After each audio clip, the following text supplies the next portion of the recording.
Yep. Earlier in one of your prior answers, you brought up teacher shortages. And so, since I have an expert here who I imagine is dealing with teacher shortages and who her members are dealing with teacher shortages on a daily basis, love to get your perspective on this issue. Is there anything that ALAS is advocating for, or any initiatives that you all are doing to try to help address this issue, either at the school level or just at the general policy level? Yes, on a couple of fronts. Our members are the best and the brightest, and obviously most educated.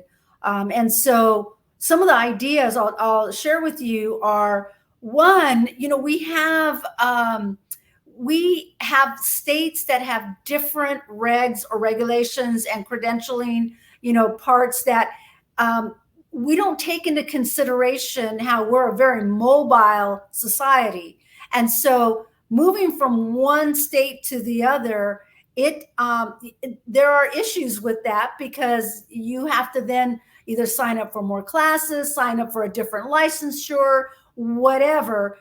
These obstacles that get in the way, could be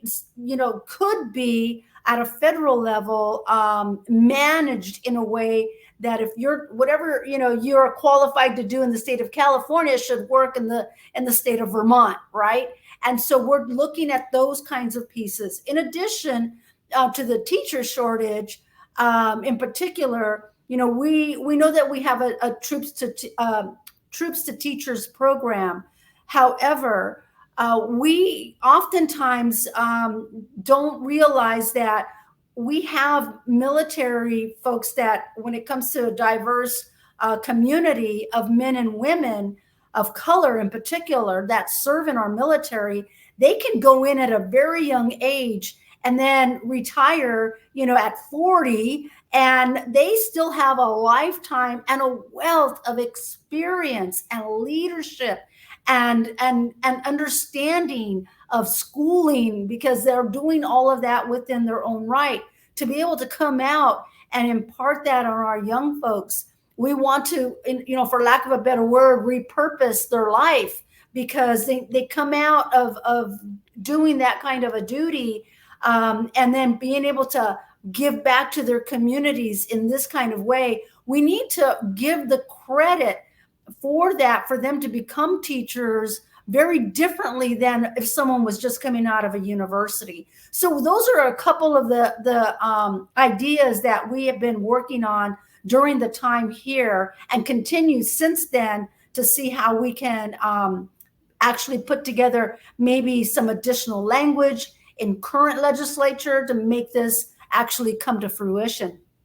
And I think you spoke to one of the most interesting and exciting and difficult policy challenges that you confront when trying to address teacher shortages, in that you are addressing 50 different states and 50 different licensing regimes, 50 different legal systems with respect to education policy. So it keeps organizations like yours busy. I imagine you have a lot of legislative marches ahead of you to try to communicate this to all of the different policymakers in all of these different states to create some sensible reforms to address the teacher shortage. Absolutely. And, I mentioned earlier, I've been fortunate to be able to sit on a variety of other organizational committees, where we, do band together. And whether somebody else has taken the lead on an initiative and it's aligned with our vision, mission, and goals and priorities, we are going to piggyback on that, because our strength is in numbers. And so being able to, especially with the March event, being able to collaborate with NABSE is a big plus, because again, we're facing the same issues. We're singing the same song, but it may be to either a slower or faster beat for some.